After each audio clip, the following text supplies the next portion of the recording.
ish banorja e shtëpisë më të famshme në Shqipëri, Ola Zenelaj ka qenë ftuar në një emision. Ajo ka folur për rrugtimin e saj në shtëpinë më të famshme në Shqipëri dhe marrëdhëniet me banorët e tjerë. Ola gjithashtu analizoi edhe disa nga situatat më të bujshme që kanë ndodhur në atë shtëpi.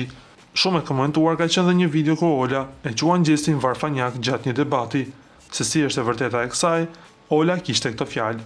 Unë e kam thënë dhe në atë moment, pa çka se më shprehur, i kam thënë ti e Varfanjak në mendje, sepse është e vërtet. Ai horizontin aq e ka. Nuk mundohet të kuptoj ty dhe situatën tënde, por mua gjatë gjithë kohës më ka prekur në moral. Sa e kemi pasur prajm dhe unë kam qenë nominuar, ai ka qenë gjatë gjithë kohës i shtrirë në krevat, duke më thënë, hajde me mua në krevat që ti shpëtosh nominimit. Kjo ka qenë diku 3 herë rresht, 3 prajme rresht, dhe një herë tjetër ka bërë dhe një lëvizje me pjesën e legenit, dhe unë thjesht nuk i kam dhënë zë, sepse nuk doja të isha aty për atë gjëra ofenduese, deklaroi Ola Zenelaj, ku dukej mjaft e zhgënjur nga sjelljet e gjestit.